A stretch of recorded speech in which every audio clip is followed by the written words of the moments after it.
وبالتالي مو سهل. وعبرنا هاي المرحله، عبرنا مرحله الاعمار والحمد لله والشكر. الاعمار مو بس آلي، يعني حقيقه نجح قائم مقام ونجح مدير ناحيه، نجح مو بس هو، ما يقدر ينجح هذا، ولكن ادواته الناس، ادواته هو انتم كنتم حقيقه. يعني انا ما اريد، الله يحفظكم الكل من الساده مدراء النواحي اللي كل مرات نمون عليهم ونمون عليهم ونمون عليهم ونمون امامنا كمسؤولين.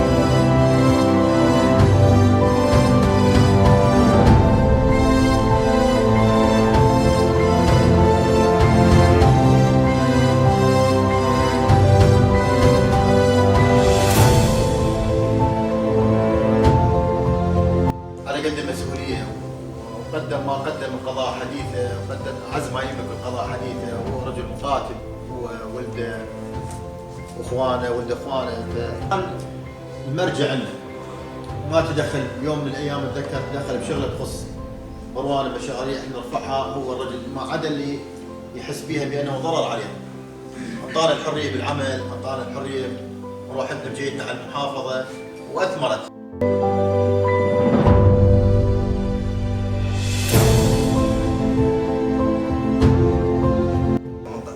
اصعب مكان الاخرين، فالرجل يعني فوق جهده قدم، فمشكور عليه. والناس كلها يعني الان الحمد لله وين ما يروح. انا البارحه قلت له بالاجتماع، قلت له تجي مشي من حقنا عليه للسد جزء العالم ظل، لانه ما تركت الا الاثر الطيب والاثر الزين.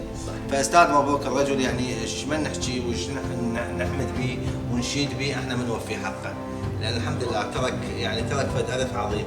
فهذا الحفل اللي سووه الاخوه الموظفين هو جزء معنوي جنابك، لانه انت هم ما تعاملوا وياك كقائم مقام رئيس وحده.